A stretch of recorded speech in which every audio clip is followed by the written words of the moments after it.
নমস্কার বন্ধুরা, আজ আমি তোমাদের সামনে একটি খুবই গুরুত্বপূর্ণ এবং ইন্টারেস্টিং অর্গানিক রিঅ্যাকশন দেখাতে চলেছি, বেনজিল থেকে বেনজিলিক অ্যাসিড প্রস্তুতির প্রক্রিয়া। তাহলে শুরু করা যাক। প্রথমে খুব যত্ন আর মনোযোগ দিয়ে আমরা অ্যানালাইটিক্যাল ব্যালেন্সে ঠিক 4 গ্রাম বেনজিল মেপে নিই। তারপর সেই বেনজিলটা ধীরে ধীরে 100 ml রাউন্ড বটমড ফ্লাস্কের ভেতরে ঢেলে দিই।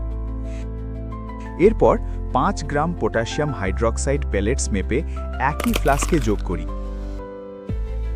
এখন মেজারিং সিলিন্ডার দিয়ে 15 ml অ্যালকোহল মেপে নিয়ে সেই মিশ্রণে ঢেলে দিই আর ধীরে ধীরে নাড়তে থাকি যতক্ষণ না সবকিছু ভালোভাবে মিশে যায়।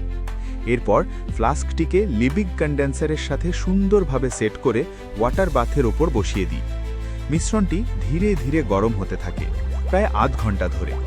এই সময় একটা পরিবর্তন চোখে পড়ে, দ্রবণটি একটু কলয়েডাল হয়ে যায়, কারণ কিছু অবিকৃত বেনজিল আলাদা হয়ে ভেসে থাকে।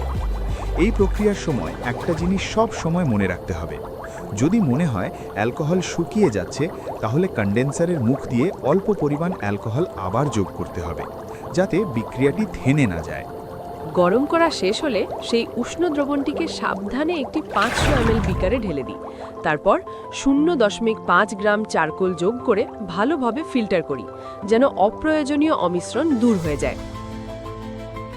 এরপর মেজারিং সিলিন্ডার দিয়ে 15 ml HCl নিয়ে ধীরে ধীরে সেই দ্রবণে ঢালি আর আস্তে আস্তে নাড়তে থাকি।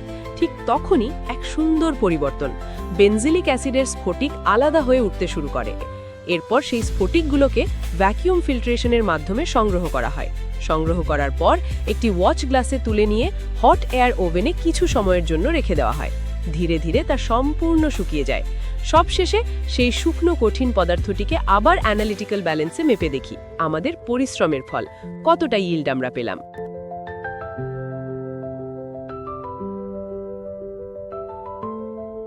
আমার এই ভিডিওটি শেষ পর্যন্ত দেখার জন্য তোমাদের সবাইকে অসংখ্য ধন্যবাদ। ভিডিওটি যদি তোমাদের একটু হলেও উপকারে আসে, তাহলে অবশ্যই একটি লাইক করে দিও। তোমার একটি লাইক আমাকে অনুপ্রেরণা দেয় এভাবে আরও নতুন ভিডিও তৈরি করতে। আর তোমার বন্ধুদের সাথে শেয়ার করতে একদমই ভুলো না, যাতে তারাও উপকৃত হতে পারে।